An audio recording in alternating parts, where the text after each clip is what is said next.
같이 일어나셔서 하나님 말씀 받겠습니다. 오늘 주님이 주시는 말씀은 에스겔 3장 17절에서 21절의 말씀입니다.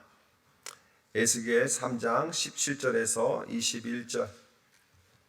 다 찾으셨으면 우리 한 목소리로 같이 읽도록 하겠습니다. 에스겔 3장 17절입니다. 시작. 인자야, 내가 너를 이스라엘의 족속의 파수꾼으로 세웠으니 너는 내 입의 말을 듣고 나를 대신하여 그들을 깨우치라.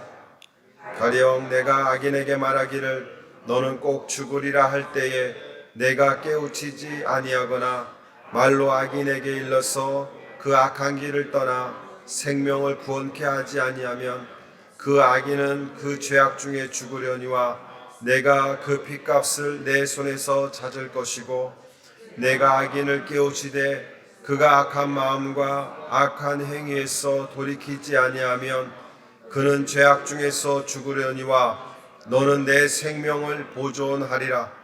또 의인이 그 의에서 돌이켜 악을 행할 때에는 이미 행한 그 의는 기억할 바 아니라 내가 그 앞에서 거치는 것을 두면 그가 죽을지니 이는 내가 그를 깨우치지 않음이라. 그가 그 죄 중에서 죽으려니와 그 핏값은 내가 내 손에서 찾으리라.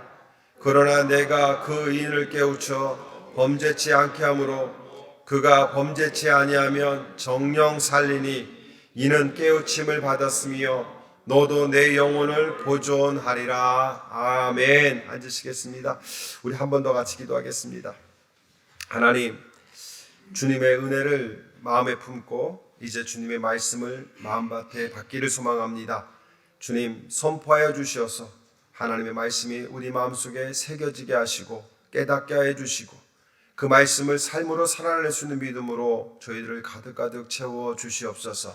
예수님의 이름으로 감사하며 기도드렸습니다. 아멘. 할렐루야. 아멘. 제가 이거를 금요일날 본문을 다 보내드렸어요. 그죠? 그리고 다큐멘터리 하나를 보라고 말씀을 드렸죠. 다 읽으셨습니까? 다 보셨어요? 안 보신 분들도 있죠. 회개하라, 천국이 가까웠느니라. 보셨어야 돼요. 지금 한국 교회가 어떤지, 한국 교회가 아니라 지금 교회들이 어떤 상황인지를 보셨어야 돼요. 그리고 묵상해 갖고 오셨어야 돼요. 여러분, 우리가 말씀을 그저 들으려고 하지 마세요. 들으려고 하지 마시고 말씀을 깨달으셔야 돼요. 깨달아진 말씀은 삶으로 살아줘야 돼요. 저는 오늘 이 말씀이 제가 우리 연초에 일어나 빛을 발하라 하고 저희들의 비전을 선포한 것처럼 이제 후반기 우리 멜리중학침역의 후반기 성도들의 삶 속에 또 하나의 비전을 제시하려고 합니다. 우리가 이루어야 될 삶이에요. 이 시대의 파수꾼이 됩시다. 시작. 이 시대의 파수꾼이 됩시다. 예, 우리는 파수꾼이 되어야 돼요. 왜냐하면 오늘의 본문의 말씀을 보게 되면 참 귀한 말씀이에요. 이 말씀이 정말 삶 속에서 깨달아졌던 분이 계세요. 2차 세계대전 당시에 독일에서 고백교회라는 교회를 담임하시던 마르틴 니물러라는 목사님께서 세계대전이 끝난 후에 전쟁에 대한 책임 백서라는 책을 집필을 했습니다. 전쟁이 왜 일어났고 그 전쟁을 통해서 우리는 무엇을 잃었고 무엇을 얻었는지 그것에 대해서 썼는데 그분이 그 책을 쓰신 이유가 있어요. 하루는 그분이 낮잠을 주무시다가 꿈을 꿨습니다. 천국에 들어가는 꿈을. 하나님 앞에 사람들이 쭉 서 있어요. 자기 순서가 됐어요. 하나님이 이것저것을 물어봅니다. 목사이니까 대답 잘했겠죠. 그래서 통과 그랬습니다. 근데 바로 뒤에 있던 사람한테 하나님께서 이것저것을 물어봅니다. 그런데 이 사람이 예수를 안 믿는 사람이에요. 그래서 하나님이 물어봅니다. 너는 왜 예수를 믿지 않았는가? 그때 그 사람이 이렇게 대답합니다. 주님, 아무도 저에게 예수 그리스도를 증거한 사람이 없습니다. 대답하더래요. 그래서 목사인 이 니물러 목사가 마음이 찔리는 거예요. 그래서 이렇게 돌아보니까 그 사람이 누구였냐면 히틀러였습니다. 꿈속에서. 그가 그 꿈을 꾸고 나서 이 2차 세계대전 전쟁에 대한 책임 백서를 집필하면서 그런 생각을 마음에 갖게 된 거예요. 히틀러가 그처럼 악독하게 전쟁을 치르는 전쟁광이 된 것은 자신과 독일 교회의 책임이다. 독일 교회의 책임이다. 여러분, 우리는 이런 마음을 가져야 돼요. 왜 사회가 이래? 왜 사회가 점점 나빠지고 있고 왜 교회를 핍박할까? 왜 사람들은 저렇게 악해져 갈까? 사회가 왜 저렇게 미쳐 날뛸까? 우리는 세상은 썩은 것이다. 예, 세상은 썩어 있습니다.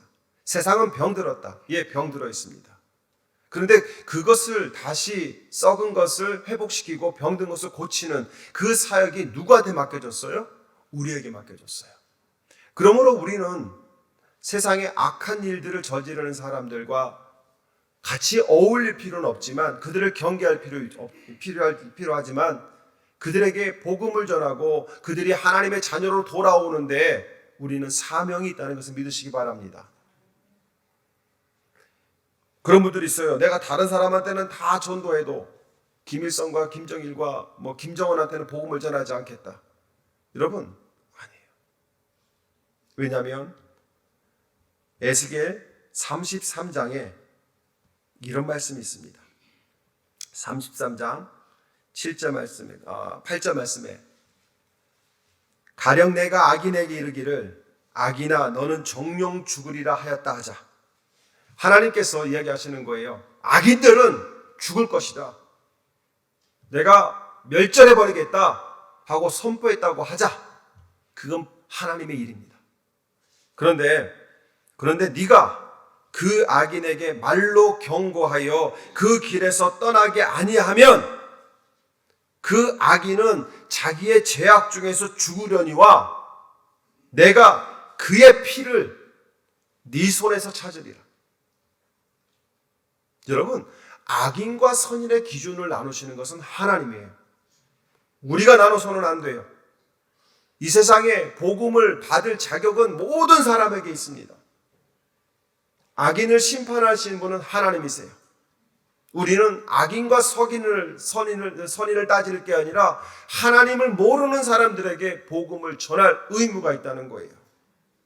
그래서 악인들이 본인들의 잘못으로 하나님 앞에 징계받는 것은 하나님께서 정하신 일이지만 우리에게 그 일이 이루어지지 않기를 바라는 마음으로 그들에게 하나님을 증거하라고 지금 말씀하고 있다고 하는 것을 우리가 기억해야 된다는 것이죠. 저는 이 말씀을 붙잡으면서 이 시대에 우리가 해야 될 것이 무엇인가를 한번 고민해 봅니다. 에스겔 선지자는요, 남유다 제사장 가문의 출신입니다. 가만히 있었으면 25살이 넘어가고 30세가 넘어가면 제사장으로서 누릴 거 다 누릴 수 있는 그런 귀족 집안의 자제였어요. 그러나 그가 바벨론에 3번의 포로가 끌려갈 때 1차 포로로 끌려갑니다. 그때 같이 끌려갔던 사람들 중에 다니엘도 있었죠. 그리고 그가 포로 생활 속에서 다니엘은 궁중에서 정말 양육받는 엘리트로 컸지만 에스겔은 정말 그 강가에서 막노동하는 그런 곳에서 지냈어요. 그가 바벨론에 와서 5년 세월이 흐른 후에 하나님께서 에스겔을 강가에서 부릅니다. 어디에서? 그 강가에서. 한번 설교 들었었죠. 기억나시죠? 그러면서 상징과 비유로 예루살렘과 이스라엘의 멸망에 대해서 예고를 합니다. 그리고 남유다가 완전히 망한 후에 바벨론의 포로로 이스라엘 백성들이 고난을 당할 거라는 것을, 징계를 받을 것을 알려주시면서 그들에게 가서 내가 너희들을 징계하지만 너는 가서 그들에게 회개하고 하나님께로 돌아오라고, 신앙을 회복하라고 가서 외치라고 소명을 줍니다. 가만 보게 되면, 이것을 잘못 이야기되면 하나님은 참 이상한 분이에요. 왜 본인은 징계하겠다고 작정하셔놓고 왜 다른 사람을 시켜서 가서 회개하라고 하는 거예요? 그러면 혼내겠다는 거예요? 말겠다는 거예요? 하나님의 뜻은요, 하나님의 뜻은 모든 백성들이, 모든 사람들이 죽기 전에 구원받기를 원하세요. 높고 낮음이 없어요. 이 세상의 모든 사람들은 구원받을 대상자입니다. 에스겔에게 그 사명을 맡깁니다. 파수꾼이 되라고. 남유다 백성들은요, 하나님 말씀대로 살지 못했어요. 아니, 살지 않았어요. 여러분, 우리는 하나님 말씀대로 살고 있습니까? 하나님 말씀대로 살고 있을까요? 하나님 앞에 선택받은 백성이지만 우상을 섬기고 하나님보다도 주변 강대국들을 더 의지하고 탐욕과 착취로 살아가던 이스라엘 백성들이었어요. 사실 우리도 지금 그런 상태가 아닐까요? 이스라엘 백성들이 남유다가 멸망하기 직전의 시대 상황과 우리의 시대 상황을 비교해 보게 되면 거의 같습니다. 교회들도 나밖에 몰라요. 성도들도 나밖에 몰라요. 내가 하나님이 되어서 선인과 악인을 나눕니다.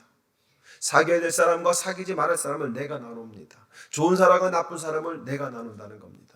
아니에요. 하나님이 하셔야 돼요. 하나님이.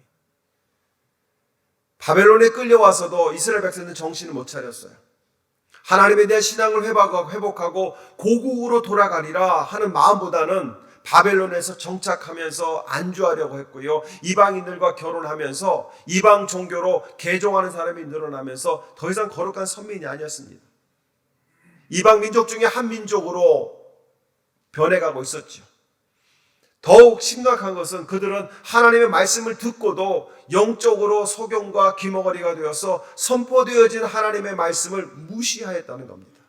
우리도 매주 설교를 들어요. 여러분 매주 성경을 읽으시잖아요. 그렇죠? 하지만 그 말씀대로 우리가 살아가려고 하는 말씀에 순종하려는 생각보다는 내 생각이 앞선다는 겁니다. 그러면서도 유대인들은 아브라함의 자손이고 하나님의 백성이라는 우월감에 빠져서 하나님의 은총과 복을 받을 것이라는 생각은 변하지 않았어요. 자기들의 삶은 엉망으로 살면서 하나님을 또 복을 받으려고 하는 욕심은 있었다는 겁니다. 우리도 마찬가지예요. 최선을 다해서 말씀에 순종하는 삶은 A라는 사람보다 내가 더 낮은 곳에서 더 많이 봉사를 하지만 A라는 사람은요, 그만큼 봉사하지 않으면서도 하나님이 뭔가를 주실 때에 똑같이 주시기를 원해요. 똑같이 주시기를. 사랑하는 성도 여러분, 그렇게 이기적인 생활을 하고 있던 이스라엘 백성들에게 에스겔 선지자를 세워서 회개하라 얘기합니다. 회개하라.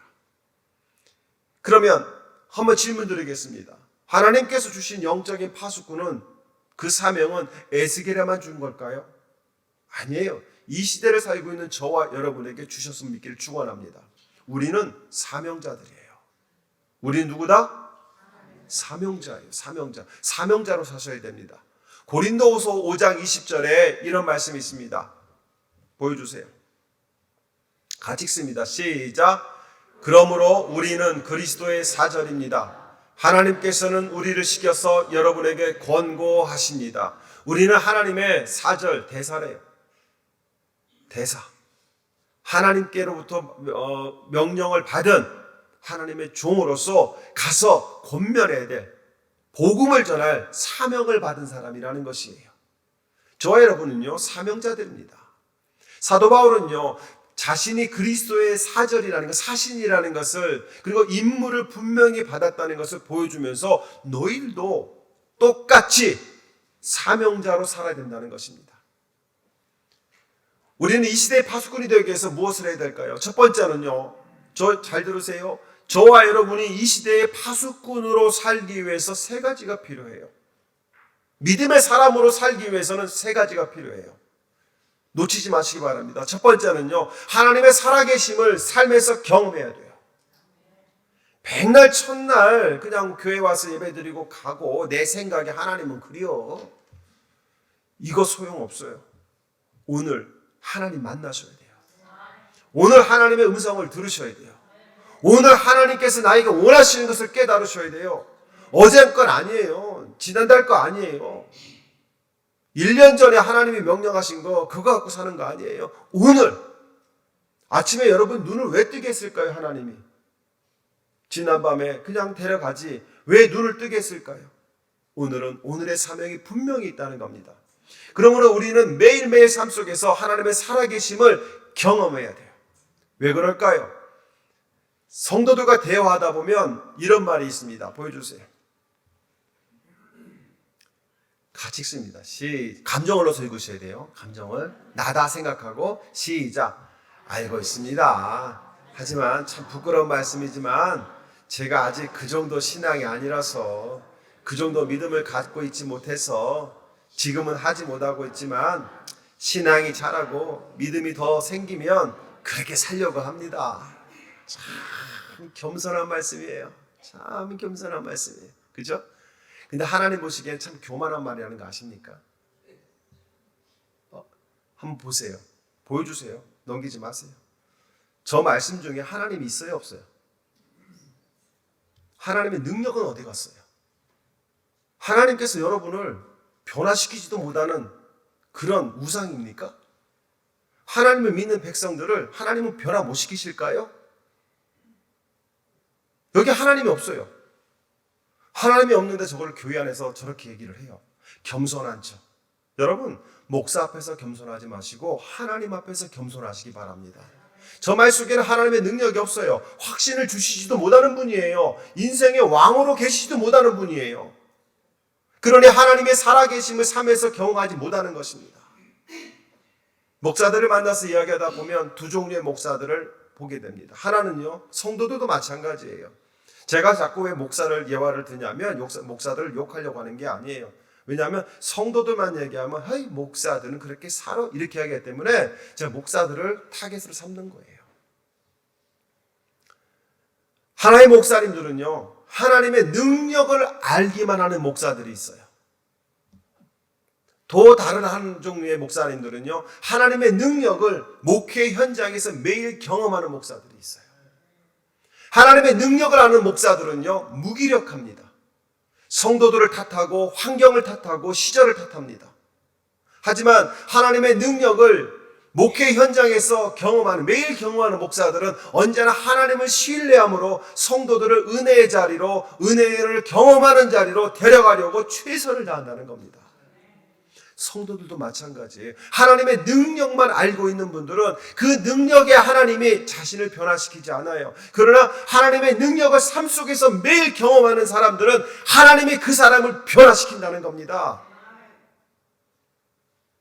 충청북도 영동군 3대 욕쟁이 중에 한 명이었던 제가 45살에 3대 욕쟁이 중에 한 명이었던 제가 할아버지 앞에 두고 할아버지 친구에게 쌍욕을 했던 제가 예수 믿고 변화되어 목사가 되었어요. 여러분, 하나님은 변화시키신 분이에요. 하나님 만나면 변화돼요. 하나님 만나는데 변화가 안 된다? 그거는요, 하나님을 못 만난 겁니다. 아는 겁니다. 저는 여러분들이 요즘 사명을 다시 한번 깨달으면서요, 저는 살아계신 하나님, 우리의 생각을 넘어서서 우리와 교회를 이끄시는 하나님을 여러분에게 보여드리고 경험케 하는 목회를 해야 되겠다는 생각을 제가 간절히 갖고 기도하고 있습니다. 저는 여러분 한 분 한 분이 매일 삶 속에서 하나님을 경험하기를 축원합니다. 우리는 이미 하나님의 능력을 경험하고 있어요. 여러분 알고 계십니까? 우리 교회는 매일매일 하나님의 능력을 경험하고 있어요. 여러분 알고 있어요? 그 알고 있는 것을 멈추지 마세요. 그것이 내 삶 속에서 이루어져야 돼요. 한 교회가 26년, 27년을 한 담임 목사가 이끌고 가는 것도 이것도 살아계신 하나님의 기적이라는 겁니다. 우리 신 목사님께서 지난 26년, 27년 동안 이 중앙교회를 지키셨어요. 이것도 살아계신 하나님의 증거예요. 또한 지난 2, 3년 동안에 수많은 사건을 통해서 살아계신 하나님을 우리는 경험하고 있습니다. 매번 이웃교회와 나누고 작은 교회를 세우는 일을 할 때에 우리들의 마음이 모여서 헌금을 하면 하나님은 그 헌금을 나눠주게 하시고 그만큼은 우리 교회에 채워주셨어요. 작년에도 하나님의 일하심을 우리는 경험했습니다. 올해만 해도요, 지난 부활절 때 우리가 이웃교회와 작은 교회를 세우기 위해서 헌금을 했어요. 15,000불을 5교회에게 3개월 동안 흘려보냈습니다. 그러면 우리 재정에서 15,000불이 없어져야 돼요. 그런데 하나님께서는요, 우리가 그걸 하겠다고 작정하셨을 때 외부로부터 이미 10,000불의 헌금을 보내오셨어요. 그리고 11년 동안 잊어버리고 있었던 6,000불이라는 돈을 나라에서 찾아서 다시 보내주셨어요. 15,000불을 흘려보냈으면 비어야죠. 그러나 하나님은 또 많이 채워주셨음을 우리는 경험하고 있다는 겁니다. 지난주에 맥주 감사헌금을 이제 이웃교회와 고아와 과부와 나그네들 구별해서 5교회에게, 5 단체들에게 흘려보내기로 작정했습니다. 감사한 것은요, 작년 맥주감사절보다 올해 맥주감사절 헌금이 1,000불이 더 들어왔습니다. 그런데요, 5곳에 이것을 10,000불을 흘려보내면 우리 재정은 10,000불이 마이너스가 돼야 돼요. 지난 주일날 제가 오전에 그 말씀을 선포하고 교회들을 살립시다, 교회를 세웁시다, 이웃교회를 세웁시다 했을 때 많은 성도들이 은혜를 받고 우리가 그렇게 하겠습니다 고백할 때 하나님께서는요, 또 하나의 기적을 베푸셨어요. 저녁에, 여러분 저녁 10시에 신방 다니는 목사 봤어요? 보고 있잖아요. 저녁 10시에 한 분이 신방을 오래요. 그래서 아내와 같이 갔습니다. 그랬더니 우리 설교를 들으시고요, 은혜를 받고 목사님이 하시고자 하는 사역에 쓰여지길 원합니다 그러면서 10,000불을 주셨어요. 이제는 이런 일이 자주 일어나니까 감동도 안 해. 감동도 안 해. 하나님께서 10,000불을 주셨어요. 예, 이런 것이 살아계신 하나님을 증명하는 작은 예예요. 하나님께서는요, 작은 예를 보여주시고 계세요. 그런데 사르밧 과부의 마르지 않았던 기름통과 밀가루통의 기적을 통해서 살아계신 하나님을 증명하신 것처럼 우리 교회에 같은 기적을 통해서 증명하고 계시는 것을 우리는 경험하고 있음을 깨달아야 된다는 겁니다. 하나님이 살아계십니까? 예, 살아계세요. 왜? 우리 교회에서 그렇게 역사하고 계시니까. 지난 몇 년 동안 할 수 있는 한 최선을 다해서 이웃으로 흘려보냈어요. 홀로 되신 사모님들을 섬겼고 작은 개척교회들을 섬겼습니다. 그리고 힘든 삶을 이어가는 목회자들을 섬겼습니다.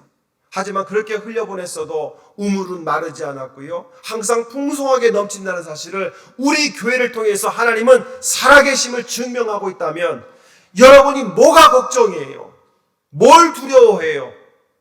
살아계신 하나님을 교회에서 경험하면 바라기는 그 하나님이 여러분의 삶 속에서 역사하기를 축원합니다. 여러분이 그런 믿음을 가지면 돼요. 저는 살아계신 하나님께서 우리 교회에서만 역사하시는 것이 아니라 여러분의 삶 속에서, 가정에서 역사하시기를 축원합니다. 여러분들이 교회에서 그렇게 역사하시는 살아계신 하나님으로만 생각하는 것이 아니라 내 안에서 나를 위해, 나의 가정을 위해 역사하시는 살아계신 하나님이셔 하고 고백하는 믿음을 갖기를 바랍니다. 그렇게 깨달아지는 믿음이 있을 때 여러분의 삶은 바뀌어요. 여러분의 가정은 바뀝니다. 경험되어져야 돼요. 하나님의 살아계심과 그분의 능력을 경험한 믿음은요, 세상이 두렵지 않습니다. 두렵지 않아요. 저는 세상이 두렵지 않아요. 왜? 하나님이 계시니까. 그리고 여러분이 있잖아요. 같은 꿈을 꾸고 있는 여러분이 있고 하나님이 그 뒤에서 보좌하고 계시기 때문에 두렵지 않습니다. 세상에서 부끄러움을 살아갑니다. 경험되어진 능력은 살아있는 믿음을 가지고 세상으로 나아가게 된다는 거예요. 우리는 그렇게 경험되어지는 믿음을 가져야 된다는 겁니다. 그래야 세상에서 파수꾼으로 서게 되죠. 두 번째는요, 구원의 복음을 전하는 사명이 있다는 것을 우리는 잊지 말아야 돼요. 마가복음 16장 15절에 이런 말씀이 있습니다. 같이 읽습니다. 같이 읽습니다. 시작. 너희는 온 천하에 다니며 만민에게 복음을 전파하라. 우리는 바로 하나님과 예수님을 대신해서 말씀을 전하라는 사명을 받았다는 것을 잊지 말으셔야 됩니다. 17절 말씀에 다시 보여주시기 바랍니다. 17절 같이 읽습니다. 시작. 너희는 내 입의 말을 듣고 나를 대신해서. 17절 말씀이에요. 다른 게 들어갔나요? 17절 말씀에 너는 내 입의 말을 듣고 나를 대신하여 그들을 깨우치라 그랬어요. 내 입의 말을 듣고 나를 대신하여 그들을 깨우쳐라. 말로 깨우치는 게 아니에요. 듣기는 말로 듣지만 우리는요, 삶으로 깨우쳐야 돼요. 삶으로. 예수님의 십자가 사건은 지상 최대의 의로운 행위였습니다. 영원한 생명을 주는 놀라운 사건이었죠. 따라서 예수 그리스도를 전하는 전도야말로 그리스도 대신 예수 그리스도를 나의 구세주로, 나의 주인으로 모신 저와 여러분의 삶의 가장 귀중한 사역이 되어야 돼요. 그래서 사도 바울은 디모데전서 1장 15절에서 이렇게 얘기합니다. 미쁘다 모든 사람들이 받을 만한 말이요 그리스도 예수께서 죄인을 구하시려고 세상에 임하셨다 하노다. 또한 누가복음 15장 7절에서는 이렇게 얘기합니다. 내가 너희에게 이르노니 이와 같이 죄인 한 사람이 회개하면 하늘에서는 회개할 것이 없는 의인 99으로 말미암아 기뻐하는 것보다 더하리라. 여러분, 전도는 천국의 기쁨을 가져다 주는 일이에요. 그리고 하나님을 기쁘게 시게 해드리는 일입니다. 또한 장차 우리가 하나님 나라에 이르렀을 때 최고의 상을 받게 되는 것이죠. 그러기에 전도는 선택이 아니에요. 전도는 구원받는 성도들의 의무입니다. 그러므로 그 의무를 이행하지 않는 것은 죄가 된다는 것이죠. 성경에서 우리는, 잘 들으세요, 성경에서 우리는 제일 먼저 가족에게 보냄받은 사람들이에요. 두 번째로 친구들에게 보냄받았습니다. 그리고 세상으로 보내받은 사람이에요. 이거 잊지 마시기 바랍니다. 제발 우리 교회는, 메렌 중앙침례 성도님들은 가정, 친구, 세상 순으로 복음을 전하고 사랑하시기 바랍니다. 거꾸로 되면 안 돼요. 세상, 친구, 가족 안 돼요. 그거는 성경적인 방법이 아니에요. 가정, 친구, 세상입니다. 가정을 예수께로 인도하시기 바랍니다. 주변에 다 예수를 믿는 사람이기에 내성적이라 전도하지 못한다고 한다면 그것은 하나님을 알고 하나는 알고 둘은 모르는 어리석은 대답이에요. 예수를 모르는 사람에게 예수를 전하는 것이 전도이고 그 전도는 예수 그리스도를 구세주로 영접하고 구원받은 하나님의 모든 자녀들의 숭고한 의무라는 것을 아셔야 돼요. 말주변이 있어서가 아니라 삶으로 살아내면 됩니다. 삶으로 살아내면 돼요. 디모데후서 4장 1, 2절입니다. 보여주시기 바랍니다. 같이 읽습니다. 시작. 하나님 앞과 살아있는 자와 죽은 자를 심판하실 그리스도 예수 앞에서 그가 나타나실 것과 그의 날을 두고 엄히 명하노니 너는 말씀을 전파하라. 때를 얻든지 못 얻든지 항상 힘쓰라. 범사에 오래 참음과 가르침으로 경책하며 경계하며 권하라 얘기합니다. 전도는요 쉬지 않는 거예요. 여러분, 한국과 미국이나 모든 나라에는 국민들이 지켜야 될 의무가 있습니다. 첫 번째가 뭐예요? 고등학교, 중학교 시험이죠. 첫 번째 4대 의무. 시작. 병역의 의무. 그 다음에 납세의 의무. 그 다음에 교육의 의무. 또 근로의 의무. 이라는 겁니다. 국가의 백성들도 4가지 의무가 있어요. 그러면 하늘나라의 백성으로서 똑같습니다. 납세의 의무가 뭐예요? 모든 것의 주인이 하나님심을 고백하는 헌금의 의무예요. 교육은요, 하나님의 말씀을 배워야 되는 의무예요. 여러분, 성경 공부는 의무입니다. 근로의 의무는 봉사와 나눔은요 의무예요. 또한 국방의 의무처럼 생명을 살리는 전도는 우리들의 의무라는 겁니다. 그러므로 우리는 선택이 아니라 하나님께서 맡겨준 신성한 의무를 행하는 믿음의 사람들이 되어야 된다는 것이죠. 오늘 본문의 말씀에도 보게 되면 파수꾼의 사명을 제대로 감당하지 못하면 반드시 책임이 따른다고 말씀하고 있어요. 악인은 멸망할 것이다. 나는 존재할 것이다. 그러나 너희는 그 악인들이 멸망하지 않도록 가서 복음을 전하라. 그것이 너희들의 의무다. 사랑하는 성도 여러분, 저는 여러분들이 이 땅에 파수꾼으로서 복음을 전하는 일에 최선을 다하는 성도가 되기를 축원합니다. 우리 주변에요, 예수 믿지 않는 사람들 너무 많아요. 예수 믿지 않는 사람들 너무 많아요. 가서 복음 전하세요. 그리고 예수 믿는다고 하는데 교회 간다는 사람들 다 예수 믿는 사람들 아니에요. 보면 알아요. 여러분들도 이제 우리 교회 와서 2년 3년 됐으면 이제 예수를 믿는 게 뭔가를 이제 아시잖아요. 그럼 여러분의 기준으로 보세요. 주일날 예배 안 가, 헌금 안 해, 선교 안 해, 봉사 안 해. 아니에요. 예수 만나야 돼. 예수 만나면 입도 교정이 돼요. 충청북도 3대 욕쟁이가 복음을 전하는 입으로 변합니다. 예수를 못 만났으니까 예수를 믿는다고 교회에서 헌금 많이 하고 기도 잘하고 막 해도 밖에 나가서 입이 거칠면 그거 예수 믿는 거 아니에요. 예수님이 믿어진다는 것은 예수로 내 마음이 변화가 되는 거예요. 물이 포도주로 변하는 거예요. 죽은 자가 사는 거예요. 본질이 변하는 거예요. 그러므로 거칠었던 사람이 우레의 아들 요한이 사랑의 사도 요한으로 변하는 것처럼 변하게 된다는 겁니다. 그러기 위해서 여러분들이 복음을 전하시기 바랍니다. 고린도전서 9장 16절에 이런 말씀이 있어요. 보여주세요. 같이 읽습니다. 시작. 만일 복음을 전하지 아니하면 내가 화가 있을 것이미로다. 복음을 전하지 않으면 누구한테 화가 있다? 나에게 화가 있다는 거예요. 또한 우리는요 빛의 사명을 받은 파수꾼이에요. 마태복음 5장 14절입니다. 보여주세요. 같이 읽습니다. 시작. 너희는 세상의 빛이라. 산 위에 있는 동네가 숨겨지지 못할 것이요. 너희는 세상의 빛이라는 거예요. 교회는 세상의 빛이 되어야 됩니다. 어두운 곳을 밝혀고 들어온 것을 드러나게 보이는 것이 세상 사람들에게 나아가서 빛으로 살아야 되는 우리의 역할이라는 것이죠. 교회가 빛을 발하지 못하면, 성도가 빛을 발하지 못하면 잘못된 것입니다. 예수를 만나면, 예수가 마음에 있으면 빛이 날 수밖에 없어요.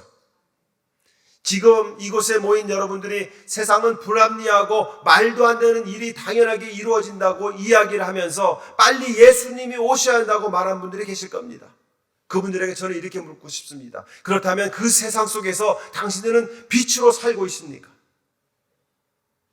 지금 불합리하고 비상식적인 세상에서 우리는 빛으로 살고 있습니까?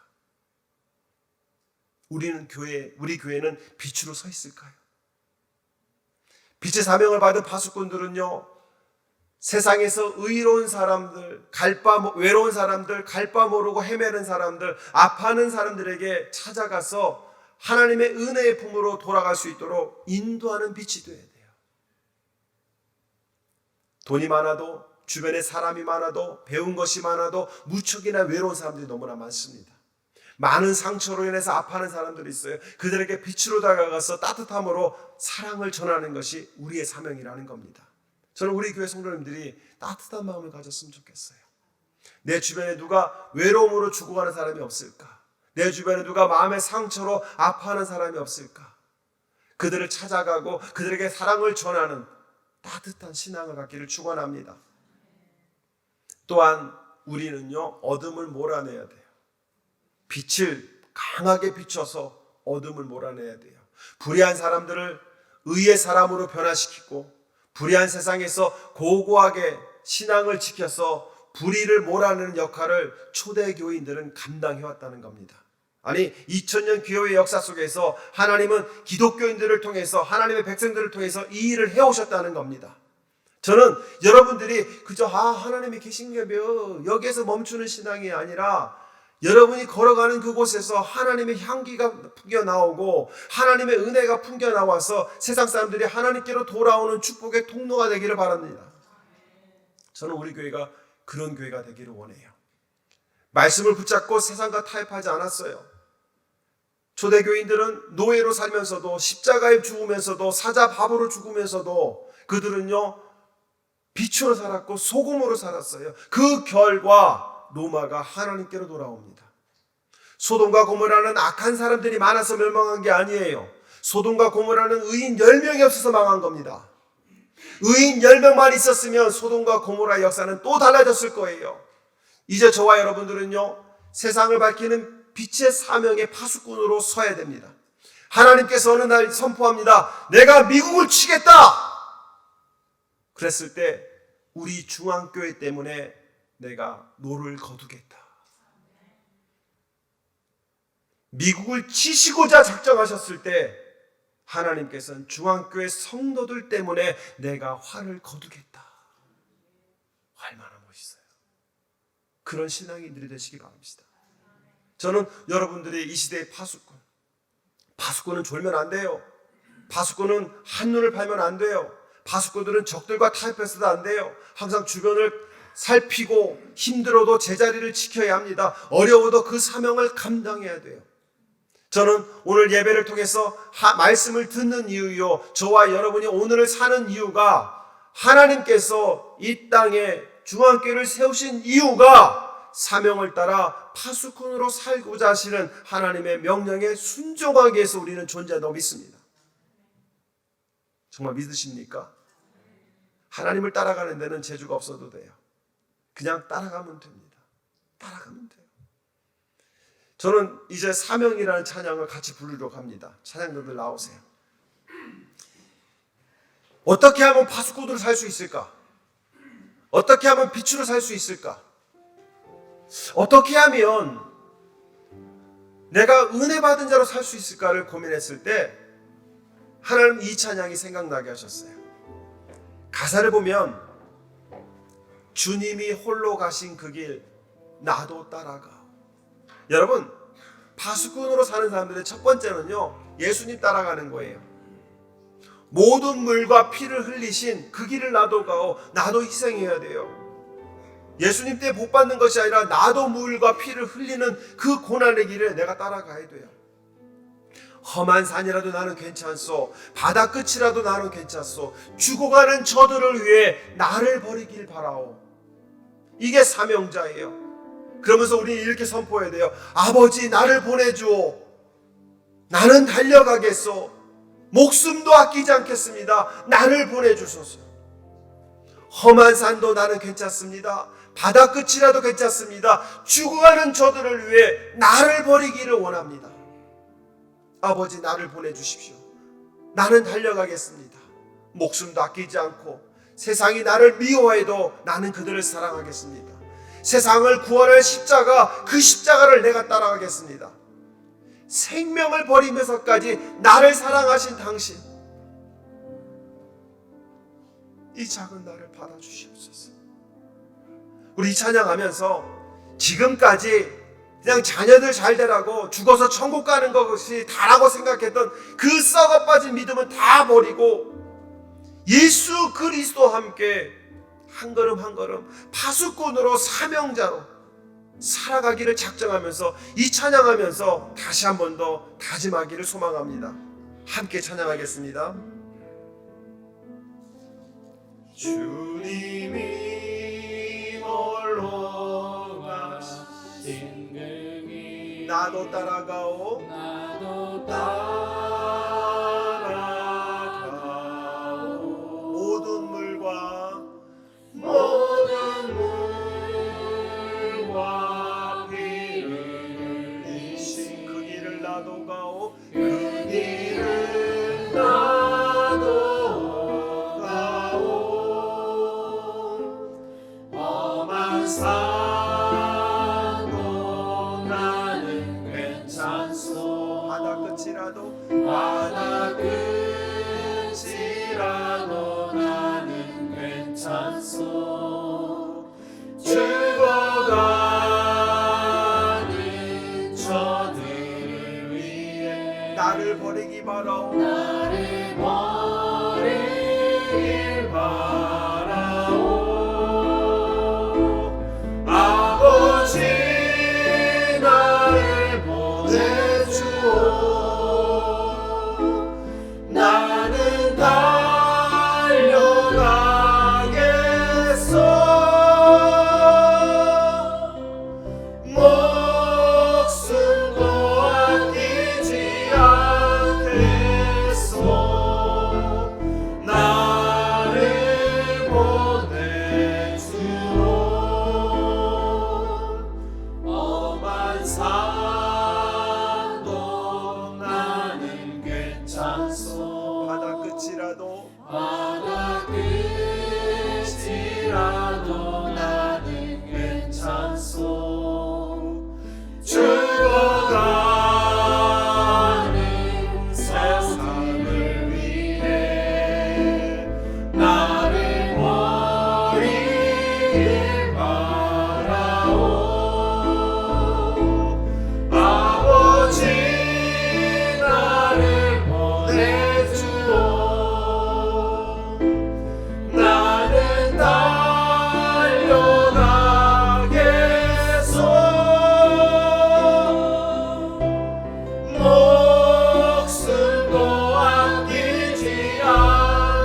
다큐멘터리 보셨잖아요.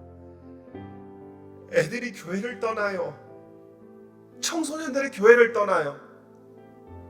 교회가 빛이 안 되니까, 우리 어른들이 빛이 안 되니까 세상이 썩어가요. 왜? 우리가 빛으로 못 사니까, 소금으로 못 사니까. 교회들이 교회로 서지 못하니까. 세상이 이런 것, 우리는 책임을 통감해야 돼요.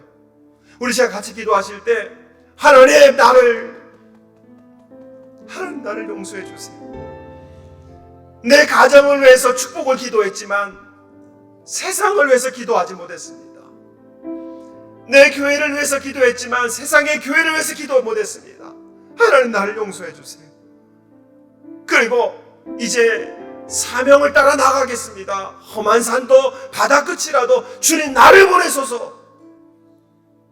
나를 보내소서. 우리 애통하는 마음으로 하나님 앞에 긍휼을 구하는 우리 간절한 마음으로, 통회하는 마음으로 같이 기도하겠습니다. 다 같이 기도하겠습니다.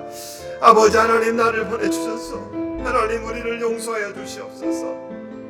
하나님, 빛으로 살지 못하고 소금으로 살지 못하며 사명으로 살지 못했던, 파수꾼이 되지 못했던 나를 용서하여 주시옵소서. 아이들이 교회를 떠나는데, 청년들이 교회를 떠나는데 세대가 그렇다고 손 놓고 있었던 우리를 용서하여 주시옵소서. 교회들이 쓰러져 가는데 어쩔 수 없지 하면서 손을 놓았던 우리의 죄를 용서하여 주시옵소서.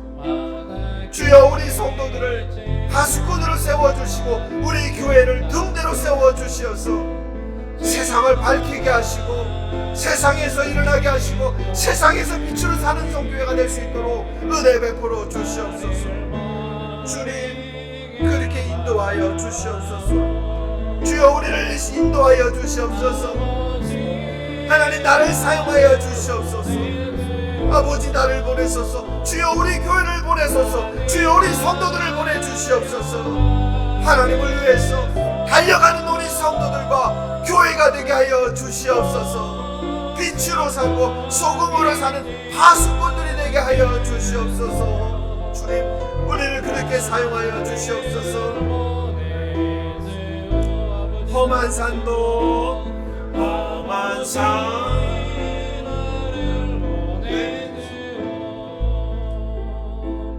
나는 달려가겠소.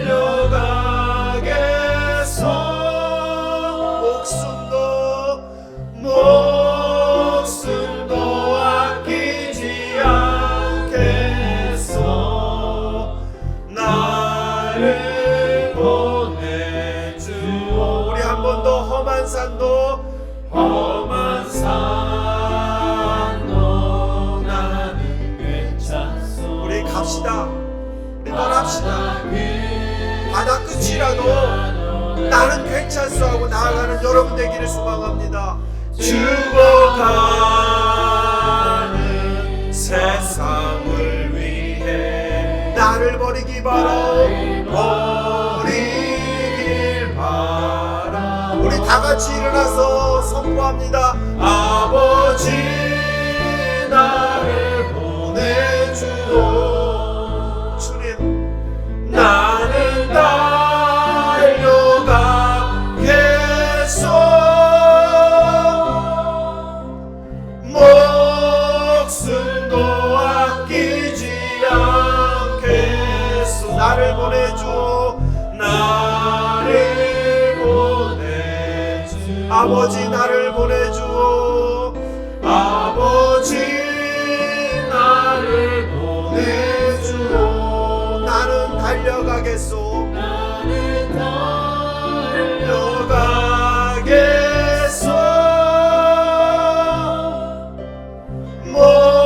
목숨도 아끼지 않겠소.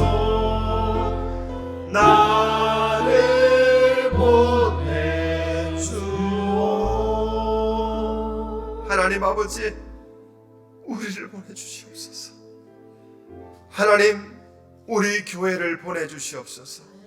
험한 산도 바다 끝도 두려워하지 않고 저희들 그곳에 예수와 서 있기를 소망합니다. 주님, 우리를 사용하여 주시옵소서. 아이들이, 청년들이 교회를 떠납니다. 그냥 세대가 그러니 어쩔 수 없다고 넋두리하는 실패자의 신앙인들이 아니라 우리 때문입니다. 우리가 바로 믿지 못했고 바로 빛이 되지 못했기 때문에 청년들이 교회를 떠나는데, 하나님, 우리 교회 성도들을 통하여서 다시 청년들이 교회로 돌아오는 그 기적을 행하여 주시옵소서. 세상이 악해져 간다고, 말세는 어쩔 수 없다고 타협하는 것이 아니라 그 말세에 빛으로 소금으로 예수가 가신 그 길, 십자가의 그 길을 따라가는 우리 메릴랜드 중앙침례교회 모든 성도들의 삶이 되게 하여 주시어서 이 마지막 시대에 파수꾼으로 쓰임받기를 간절히 바라고 원합니다. 우리를 그렇게 사용하여 주시옵소서.